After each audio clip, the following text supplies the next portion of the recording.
There's a lot of things that can wreck your chances to do well. We live in a rather dangerous world, so you got to be not only wise, you got to be careful. And attitude diseases are deadly. I mean, they'll destroy all the good things you start. So we'll go through those attitude diseases, how to spot them, how to look for them, what they are, and the cure.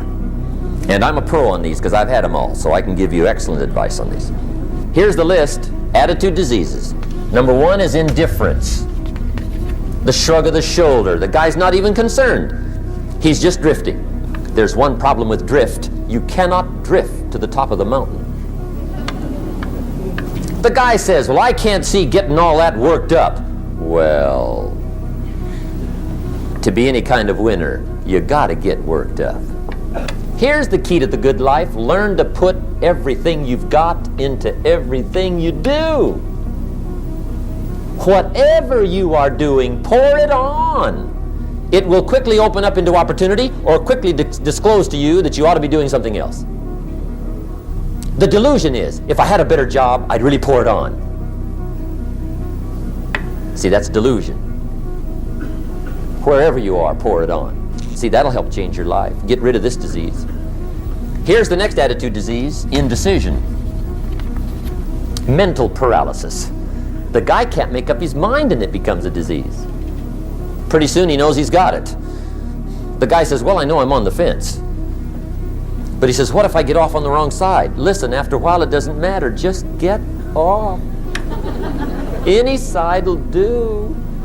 Here's the best way to live. One way or the other. That's best. Pick a direction and go with everything you got.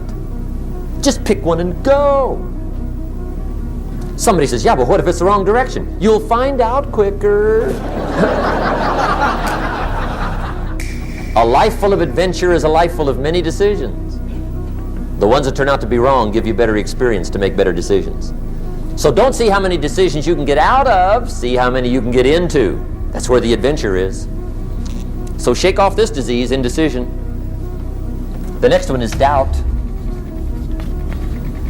Doubt's like a plague. And one of the worst is self-doubt. There are many, but that's one of the worst. The guy doubts himself. Doubts if it'll last that long for him. Doubts if he can do that well. Doubts if he can make that much. Doubts if he can accomplish all that. A chronic, excellent self-doubter. You can imagine what damage that does to your future. So here's the key. Turn this coin over and become a believer. And there's many things to believe in. One of the majors is yourself. The understanding of self-worth is the beginning of progress. Now, if those three don't get you, this one will. Worry. That's a devastating disease. Worry. Worry causes health problems, social problems, personal problems, family problems. It's devastating. Worry long enough, it'll drop you to your knees. Could reduce you to begging. I know how bad this one is. I used to have it bad. I used to be known as a super worrier.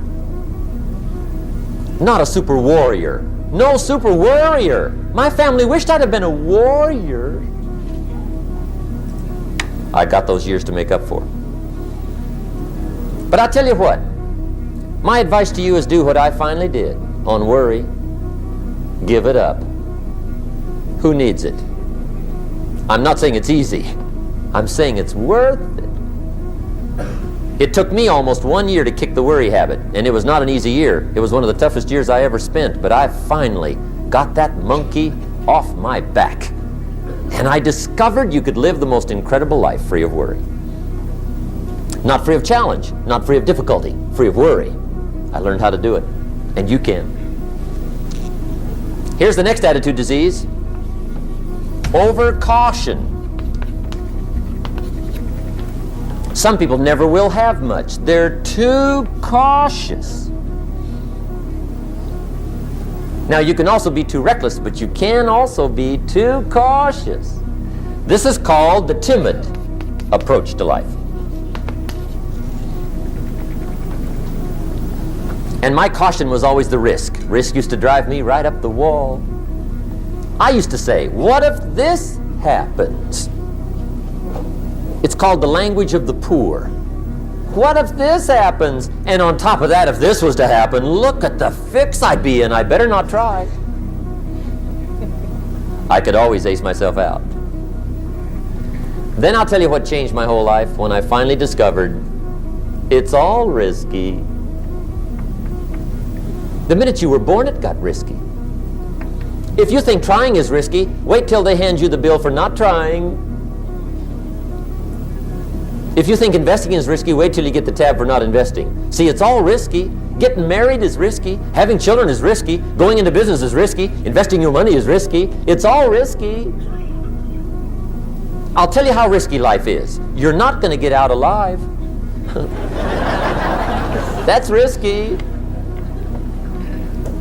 The Englishman says, well, if that's the way it's going to work out, let's give it a go. Right, that's what it's for. Give it a go. Somebody says, yeah, but I'm looking for safety and security. Fine, then huddle in a corner. We'll cover you with a sheet, bring you 3 meals a day. And we'll protect you, feed you, look after you, care for you. We won't let anything happen to you. And you'll probably live to be 100. The guy said, well, yeah, I'd live to be 100. But what a way to live. Right. What a way to live safe and secure. Don't ask for security. Ask for adventure. Better to live 30 years full of adventure than 100 years safe in the corner.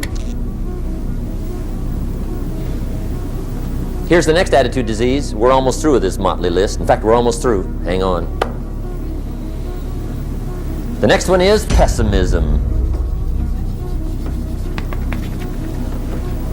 Pessimism, the deadly disease of always looking on the bad side, the problem side, the difficult side, checking all the reasons why it can't be done.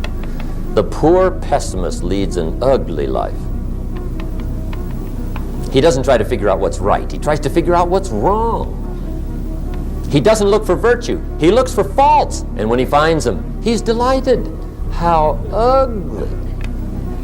This is the poor guy looks through the window, doesn't see the sunset. He sees the specks on the window.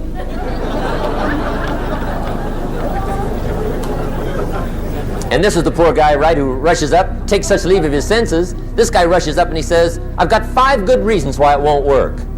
He's so dumb he doesn't know all he needs 1. He's got 5.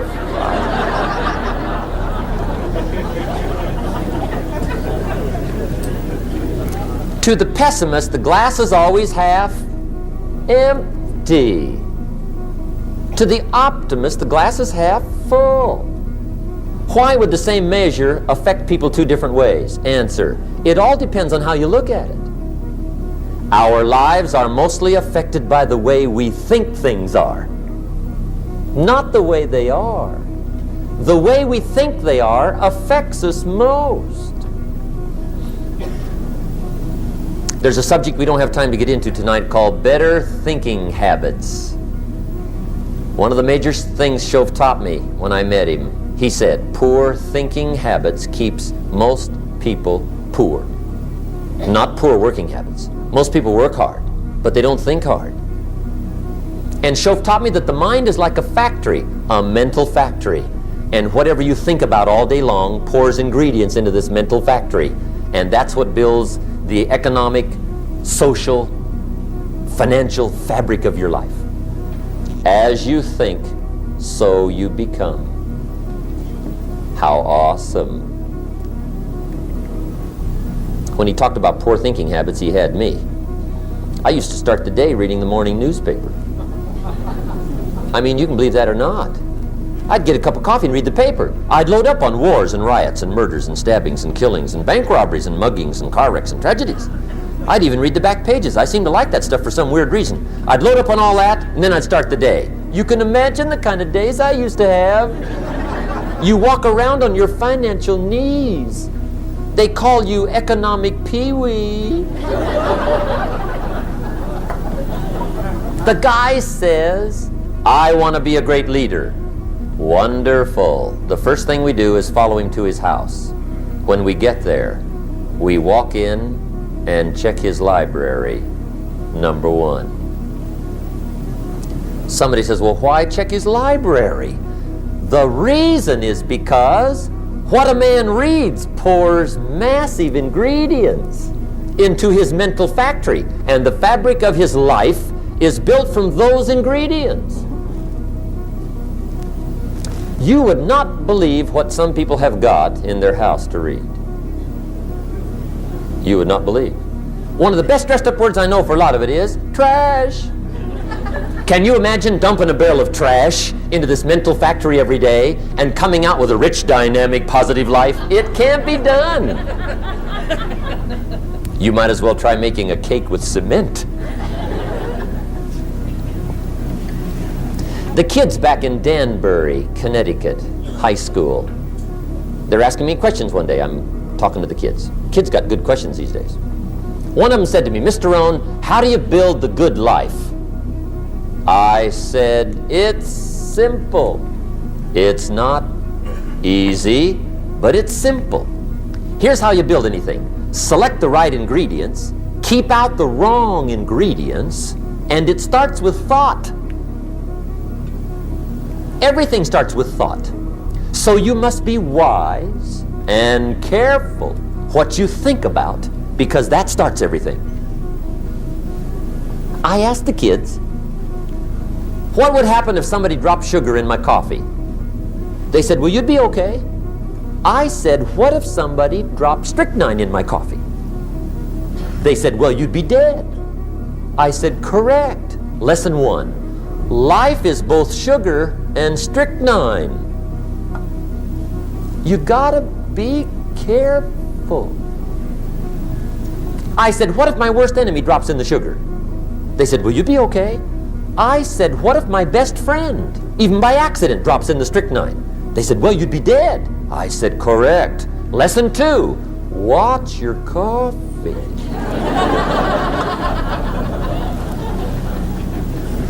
You got to be careful. See, it doesn't matter who hands you the bad stuff. It doesn't matter where you get the bad stuff. It'll still do its damage on your bank account, wherever you get it. Mr. Schoaf gave me one of the greatest phrases when I first met him, when he said, Jim, every day stand guard at the door of your mind. How important. Stand guard at the door of your mind. And you decide what goes into your mental factory. Don't let anybody just dump anything they want to in your mental factory, because you've got to live with the results. Okay, here's the last disease, and we're through with this list. The last subject is very brief. The last disease, but this one is deadly. Engage in this one, indulge in it even slightly, and you might as well forget the future, because it's going to forget you. Complaining, crying, whining, griping. A Bible word called murmuring. See, that'll ace your future. Spend 5 minutes complaining, and you have wasted 5. And you may have begun what's known as economic cancer of the bone. Surely they will soon haul you off into a financial desert, and there let you choke on the dust of your own regret. I hope I said that well, so you won't forget. It's a deadly disease. Just be on the lookout of the things that can destroy all the good you start. The war is on. And this evening, tomorrow, mentally, personally, socially, economically, you got to make sure you're winning the war. And this is part of it.